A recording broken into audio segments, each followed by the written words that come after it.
What are the Carolina Panthers' top priorities heading into the draft later this month? I'll tell you right here on Locked On Panthers. You are Locked On Panthers, your daily Carolina Panthers podcast.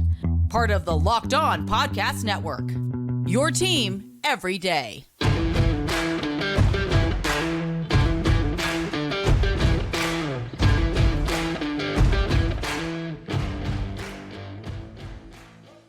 Welcome into another edition of the Locked On Panthers podcast, a part of the Locked On Podcast Network. I'm your host, as always, Julian Council, talking Carolina Panthers with you Monday, Tuesday, Wednesday, Thursday, and Friday. Your team every day. That's our motto here on the Locked On Podcast Network. Subscribe or follow for free on YouTube or wherever you listen to your favorite podcasts. And be sure to follow me, Julian Council, on Twitter at Julian Council, where on Fridays I answer your weekly Friday mailbag questions right here on the show. Either at me or DM me over on Twitter at Julian Council. The month of April is finally here, and we have a 4-week sprint to the 2023 NFL Draft taking place in Kansas City, Missouri, from the 27th through the 29th. But all Panther fans, including me, and I'm sure you, are ready to get to the 27th so they find out who's going to be taken number one overall in the draft. And we'll talk about the latest as it pertains to who is the favorite to be the number one pick here in Carolina, and if that is the correct choice for the Carolina Panthers. So we'll get into that here momentarily on the show, but there's more to talk about aside from whether it's going to be Bryce Young out of Alabama or CJ Stroud out of Ohio State or Anthony Richardson out of Florida, who the Panthers just saw last week. There was Pro Day on Thursday, or Will Levis, who they saw a couple weeks ago. There's more to talk about with this team draft-wise than the quarterback prospects. Now, of course, that is the most important thing because the Carolina Panthers must get that right. Otherwise, we're looking at another 4 or 5 years of bad football. Frank Reich losing his job, Scott Fitterer losing his job, and David Tepper, well, I guess he doesn't have any hair to pull out, but David Tepper being very frustrated with the situation after spending $2.25 billion liquid straight cash on the Carolina Panthers. So they must get that right, and they've done a lot throughout the free agency period to make sure the team around this rookie is as good as you could reasonably expect it to be, considering the Carolina Panthers were after firing Matt Rule and then letting Steve Wilks walk and bringing in Frank Reich. I think they've done a really good job building around this rookie quarterback heading into this 2023 season. Not a perfect job, but as good as I honestly would have expected them to be able to do, considering it's free agency and who was available at certain positions the Carolina Panthers need to go out there and fill. Now, the Panthers still have needs on this roster. They don't have enough cap money to go out there and get some big-time veterans to fill that. And there's also not really big-time players available at a lot of the positions of need remaining for the Carolina Panthers. So looking ahead to the draft in a couple weeks, what are the biggest needs for the Carolina Panthers? I got 6 of them. Now, I got 4 that are really the top needs, and then I got 2 other ones that, hey, I wouldn't mind the Carolina Panthers if they had the opportunity and it's best player available, but they really felt like the need to go out there and fill the positions. I wouldn't mind them doing that at all. Let's start off with my top one, and I understand the signing of Adam Thielen and DJ Chark, that was necessary. And I absolutely agree with that. Thielen signing on a 3-year deal, really a 2-year deal, then Chark signing on a 1-year deal for $5 million. And Frank Reich said glowing things about him last week at the NFL owners meeting down in Arizona, talking about how they want to make him a complete wide receiver, which would be great. The problem, they do that, Chark's to be a free agent again next year, and he might want to go chase the money elsewhere. Now, the Carolina Panthers cap situation next season should allow them to be in the market for a DJ Chark if he does turn out to be that kind of receiver they're hoping to turn him into this upcoming season. But we'll see how that works out with his play and, of course, how things play out about a year from now. But focusing on wide receiver still, when you look at the rookie, you got to find someone who can be a long-term option for him. And I had someone ask me on Friday, hey, should the Carolina Panthers go out there and draft whoever they draft, the quarterback, their favorite wide receiver? Well, you look at it, situations don't really necessarily allow them to do that, but I understand they're thinking, hey, look at Cincinnati did with Joe Burrow. They drafted him. They got T. Higgins in the same draft. T. Higgins has come out and is an outstanding player for the Bengals. The next year, they went out and got Jamar Chase, who was the best wide receiver in that draft and has been amazing since coming into the league. They put things around Joe Burrow. They had Tyler Boyd already in Cincinnati, and they've gone out there. They put weapons around Joe Burrow, and they've had success, even with a bad offensive line. The Carolina Panthers, I would love to see them do the same thing, even after getting veterans in Thielen, who is in the back half of his career, and we'll really see how effective he can be. And I think he will be, at least this season. And in Chark, we have no idea how long he's going to be here. Terrace Marshall, we need to see him take that step this year. This is his third year in the league. It's going to come down to next season where at 2024, that'll be his last year of his contract year, or his last year on his rookie deal. Same thing with Shi Smith. Laviska Shenault, this is his final year, potentially in Carolina. There's not a long-term option. And at wide receiver, I do think there's some good players that could be there potentially at 39, like a Josh Downs out of North Carolina or Jalen Hyatt out of Tennessee. I still feel like wide receiver is a position that the Carolina Panthers should be trying to fill and find someone for the long term, more so than what they have right now, which is guys who can fill the hole for about a year, maybe two. I still think that's a top priority for the Carolina Panthers. And looking at ESPN.com, Jordan Reed, who's one of their NFL analysts, he had them taking one of their NFL draft experts, whatever. He had them taking Josh Downs at 39. I like that pick. Now, if it's not wide receiver, I think a lot of people are looking at edge rusher as a position the Carolina Panthers should go out there and find someone in the draft, primarily 39th overall right there in that second round. A year ago, the Carolina Panthers ranked 26th in the NFL with only 35 sacks, 12 and a half of those coming from Brian Burns, 7 from Frankie Louvu, 5 from Marquise Haynes, and then the rest were from everybody else on the team. But when you watch the games, it felt like Burns every down, especially on passing downs, was a threat. And then everyone else, you maybe got something out of him. It took until week 11 on Thursday Night Football for Marquise Haynes to record his first sack of the season. Got him back-to-back on that final drive that sealed the game. So very timely, but you want more. Marquise Haynes has kind of shown you who he is. Over the last 3 seasons at 3, 4, now 5 sacks. Good player, not a fantastic player, but someone situationally can show up for you every once in a while. But he's not going to be that consistent edge rusher like we had with Hassan Reddick opposite of Brian Burns back in 2021. And this might even surprise you. I was going back and looking at the sack numbers that season. Burns had 9. Hassan Reddick had 11, so they had 20 combined, and the team only had 39 overall, but they got more help outside of just those guys that season. Brian Burns really feels like the only pass rusher on this team that you can depend on. We'll see what Frankie Louvu can do again this upcoming year, especially in this new scheme of Ejiro Evero. The Carolina Panthers have not gone out and got a veteran. I still think they're in the market for one. There's plenty of guys available who are probably going to have to wait until after the draft to go to other teams and get an opportunity to potentially be in that kind of role. But right now, the Panthers still are in desperate need of an edge rusher who can be more than just a one-year solution. They didn't get one last year. They haven't got one so far this year. It would be nice to get someone who proved themselves on the college level to be there opposite of Brian Burns for at least the next 4 years. So the Carolina Panthers definitely need to be in the market for an edge rusher. All right, not just edge rusher, but what about corner? There's a great argument to be made that the Carolina Panthers were a playoff team last year if they don't lose Dante Jackson and J.C. Horn, especially for that Week 17 game on the road against Tampa, where C.J. Henderson and Keith Taylor looked lost, and then Josh Norman had to come in relief duty, and it still didn't matter because the game was already over by that point in time. You could even make the argument that if J.C. Horn doesn't get injured, the Carolina Panthers are totally fine. The problem is injuries within that position group. With Horn and with Jackson, Dante's had the turf toe. He's had the groin, now an Achilles, the worst of them all these coming off of. And we'll see.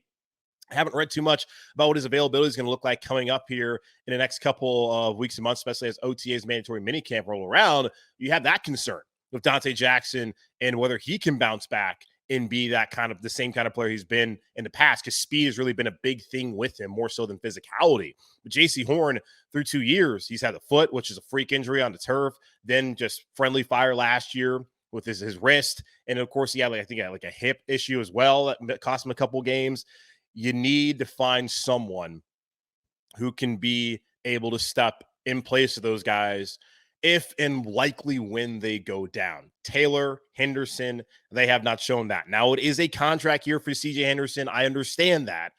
According to Mel Kiper Jr., this is a deep cornerback class. And the Carolina Panthers potentially at 93rd in the draft, in the third round, they could get a corner that could step in and be a starter at some point this season if they need that to happen based off of Horn and Henderson's available, not Henderson, but Dante Jackson's availability moving forward here in 2023. Now, it's not just wide receiver, edge rusher, corner. Another position of need is at linebacker. We've already seen the Carolina Panthers go out and talk to a guy like Bumper Pool coming from Arkansas, who could be a starting linebacker for them down the road. You got Shaq Thompson, who's back here on a lower salary deal, and now is going to be a position group that might be number one had they not found a way to retain Shaq.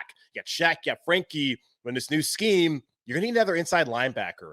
And at no point last season did anyone really step up and as far as being a backup. You haven't seen anything from Brandon Smith. I don't know how much they can really rely on him. Of course, it's a different coaching staff, same general manager. How much do they believe in him? And then there was Damian Wilson, who they caught. There's Corey Littleton as a free agent. They need to find another inside linebacker. So that is a position of need for the Carolina Panthers. Edge rusher, inside linebacker, outside linebacker, inside linebacker, basically the same, but linebacker as a whole, that is a position group the Carolina Panthers need to go out there and address in the draft if they can later on this month in April. So wide receiver, edge, corner, linebackers, those are my top 4 priorities for the Carolina Panthers as far as draft needs. There's a couple others, only 2 more that the Panthers should be looking at. I'll tell you what those are here in just a moment on Locked On Panthers. But before I do that, this episode of Locked On Panthers is brought to you by Ultimate Football GM. You've heard me talk about this mobile game app. If you've ever thought that you'd make a good general manager, you got to give this game a try. It's not as easy as you might think to create a dynasty. When you play Ultimate Football GM, you get to control and manage every strategic aspect of your team as you play through seasons and lead your team to glory, trying to build a historic dynasty. With Ultimate Football GM, you're responsible for controlling the destiny of your franchise by hiring the right coaches and coordinators, managing all the finances, including negotiating player salaries and terms, navigating your franchise through free agency, the draft, injuries, player/personnel issues, and all the ups and downs of the season. All of this in a challenging and realistic game world. Ultimate Football GM is completely free and playable offline. Play on the go as you want and when you want to. Locked On Panthers listeners get a 100% free boost to their franchise when using the promo code Locked On in the game store. That's Locked On in all caps, so make sure to check it out today. To download the game, just visit ultimate-gm.com or look it up in the app stores. It's ultimate-gm.com. Ultimate Football GM. Start your dynasty today. Heading into free agency, one of the biggest needs the Carolina Panthers need to fill was a pass-catching tight end, and they have gone out and done that by signing Hayden Hurst to a 3-year deal here in Carolina. But the position group still has a lot to be desired when you look at Ian Thomas and Tommy Tremble, who are more seen as blocking tight ends. Now, with Tremble, that's totally fine. That's what he was at Notre Dame. Possibly there's potential for him to be more of a reliable pass catcher down the road, but I don't think he's ever going to be the kind of pass catcher that a Hayden Hurst has been so far in the NFL. And Hayden Hurst was like that back at South Carolina, which led him to be a first-round pick of the Baltimore Ravens when he came out of college, then going to Atlanta, then having success last year in Cincinnati, helping them get to the AFC title game. So Hurst, that's who he is. It's hard to see guys who in college weren't really this style of tight end develop into one, especially in the pros at the highest level in the National Football League. So we'll see how it plays out down the road with a guy like Tremble. But Ian Thomas, we know who he is at this point in time. And the Carolina Panthers, I feel like, would be wise to try and find a tight end in this draft class that they could have as a long-term option, like with the wide receiver, for C.J. Stroud or Bryce Young, Anthony Richardson, Will Levis, whoever ends up being that number 1 pick here in the draft. So tight end, it's not a massive need because you have Hurst on a 3-year deal, more of a 2-year deal, and you have that option. But what happens if he goes down? Goes down injury, then who is it? Ian Thomas, Tommy Tremble, you're right back in the same situation that you were in a year ago. So finding someone, especially in what is considered a deep tight end class, I think is something the Carolina Panthers need to go out there and look to do at some point in the draft later on this month. Running back. You know how I feel about the running back position. All of them should be making federal minimum wage, $7.25 an hour, 29 hours a week, no overtime, no bonuses, no holiday pay, none of that. Of course, I'm joking. They should get paid whatever their market value is. And apparently here in Carolina, Miles Sanders' market value was a 4-year deal. Now, Deuce Staley, the assistant head coach here in Carolina, or associate head coach, however it's described here in Carolina, he obviously was a big reason why Miles Sanders is here with the Carolina Panthers after having a really good season, hoping the Eagles get to the Super Bowl. Sanders, Staley, both former Eagles running backs. Staley used to coach Sanders there in Philadelphia, was there when they drafted him, and I'm sure was a big reason why they drafted him in the first place. So those guys obviously have a close relationship. Frank Reich having coached him as well. Actually, he didn't coach him, but Frank Reich, knowing Deuce and Deuce having that relationship made a lot of sense for Miles Sanders to come here to Carolina, even though I was totally cool doing like a 1-year, $3 million deal like the Bears did for a guy like D'Onta Foreman. The Panthers wanted more of an all-around, all-purpose back, which Sanders can be. He can be a returner if you need that, but really he can catch the ball in the backfield. He can run it between the tackles, outside the tackles, more of an overall back than what we have here with Chuba Hubbard, who cannot really catch the football, but can be solid as a secondary running back. And then what you had last year with D'Onta Foreman. So there you go with Miles Sanders here in Carolina. This was also described to be a deep running back class. And I don't think it's much of a priority now because you've gone out there and brought in Sanders. I had someone asking me like, hey, what happens if Bijan Robinson out of Texas falls all the way down to 39? Well, I was telling him like, dude, that's not going to happen. I haven't seen any reputable mock draft. When I say reputable, I mean one from like Mel Kiper Jr. or Daniel Jeremiah or Todd McShay, Matt Miller, Jordan Reed. Haven't seen any of those guys. I guess Dane Brugler also from The Athletic. Haven't seen any of them say that Bijan Robinson is going to drop out of the first round. And those guys are actually having source intel. They're not just some guy who's going like on the draft network and making up their own mock draft. Now, hey, if you want to go do that, do it by all means. But that's just, it's not one of these people who's out on the internet being like, hey, this is my mock draft. These guys are actually like talking to teams, have insight, and not a single one of them has said that Bijan Robinson is going to fall to 39. Now, if he fell to 39, I'd be like, yeah, I mean, of course, I'd love to have him. Now, unfortunately, you don't get that 5th-year option, but I would love to have him. The problem is, like, why the hell did you pay Miles Sanders all this money?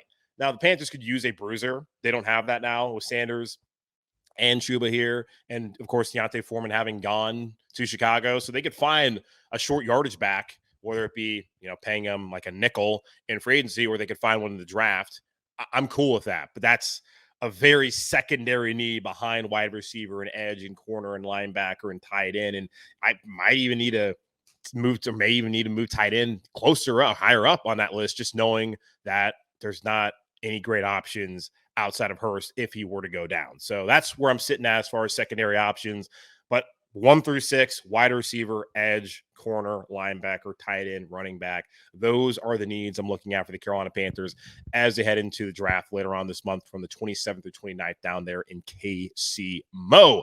Now, we talk about those other needs. Carolina Panthers, well, they need a quarterback, but we already know they're going to get one there at number 1 on the draft. What's the latest as it pertains to the number 1 pick and who is currently the favorite according to our friends over at FanDuel? We'll talk about it here in just a moment on Locked On Panthers.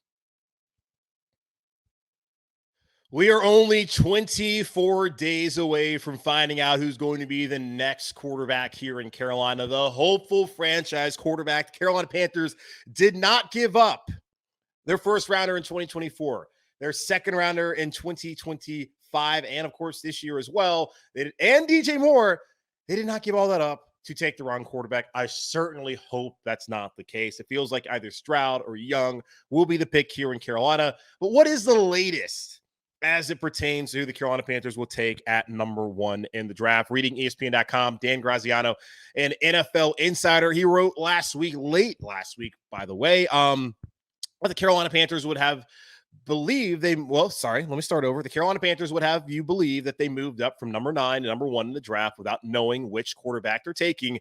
As you'd expect, some people don't believe that, and a very unscientific poll of sources to whom I spoke to at the owners' meetings last week tell me most people believe that they're taking Ohio State's CJ Stroud. But Panthers coach Frank Reich was adamant last week that they're going through their process and considering each of the top 4 quarterback prospects: Stroud, Alabama's Bryce Young, Kentucky's Will Levis, and Florida's Anthony Richardson equally.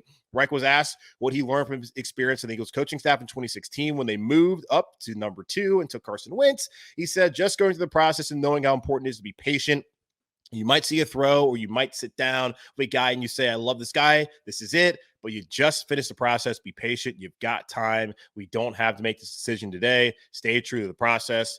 And then he finishes off by saying, this Dan Graziano, that Panthers decision makers hung with Stroud, Young, and Levis last week, all at their respective pro days, and we're headed to Richardson this week to put him through the same process. So there are how things stand. And I don't think it's really surprising at all that most people in the league think they're going to take CJ Stroud, because I do believe that's the case as well. I do think that they want CJ Stroud, or at least that's the favorite right now. Now, according to friends over at FanDuel, CJ Stroud is the favorite, minus 270 to go to Carolina, where Bryce Young is second at plus 210, Anthony Richardson at plus 1,100, and Will Levis at plus 5,000. Yeah, that's how I would earmark. And that's also kind of been my rankings of these guys. I've had Bryce ahead of CJ, but really it's like flip-flop. Bryce, CJ, 1A, 1B, then Richardson, then Levis in terms of the guys that I would want here in Carolina. And according to FanDuel, that's how they're kind of handicapping it as far as how it might break down here in Carolina. But Stroud, he's got the size, he's got the accuracy. I didn't think he was a better player in college than Bryce Young, but you don't have to be concerned about the size. Now, there's questions about, hey, how does he maneuver the pocket? You saw his best football against Georgia. There seems to be less questions just physically with CJ Stroud. And then when you look at the football side of things as well, he's got all the things that Bryce Young has as well, and he's just in a bigger body. Although I thought Bryce was a better player at Alabama.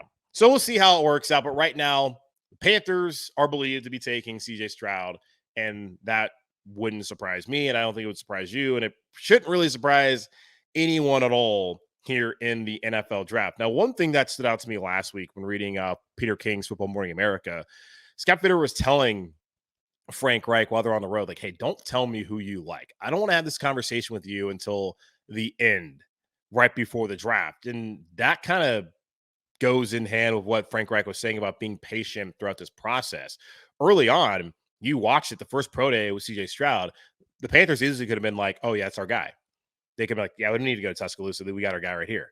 But they need to go through a process, need to have dinner with Levis, with Bryce Young. I can't remember where they had it. I didn't really read anything seeing whether they had it with Anthony Richardson or not, but I imagine they had some sort of conversation with Richardson. They need to go through all the process. They're going to bring them to the top 40 visits here in Charlotte this month. Take your time. You don't need to make up your mind right now. And Scott Fitter seems to be feeling the same way. Same thing with Frank Reich. That's what you want to hear. Yes, you as a Panthers fan might want CJ Stroud. You might want Bryce Young. You might want Anthony Richardson. You might want Will Levis. You just got to let them figure it out. And you should want them to take as much time as possible, as they're not on the clock for 24 more days. Take your time. Absolutely. This does not need to be rushed as far as the process goes. So I would love to have Bryce Young. I think he's a better player. I have no problem with CJ Stroud. I don't have a problem with Anthony Richardson. Again, I don't have a problem with Will Levis. Right now, I think they're going to take Stroud. Is that the right decision? That remains to be seen. But they don't have to make the decision today, which is the important thing to recognize when we have this discussion about who's going to go number one. Right now, the league thinks that they're going to take CJ Stroud. And personally, I agree that they're probably going to take CJ Stroud. But we have 24 days to figure out who the pick is going to be. All right, that's going to wrap up this edition of the Locked On Panthers podcast, a part of the Locked On Podcast Network. Again, hosted by yours truly, Julian Council. Make sure to subscribe to the show and to watch it. Follow it over on YouTube for free, wherever you listen to your podcast. And follow me on Twitter at Julian Council, where on Fridays I answer your weekly Friday mailbag questions, either at me or DM me. Get those weekly Friday mailbag questions in on the show. In the meantime, be safe, be happy, be whole. As always, keep pounding, and I'll talk to you all on Tuesday.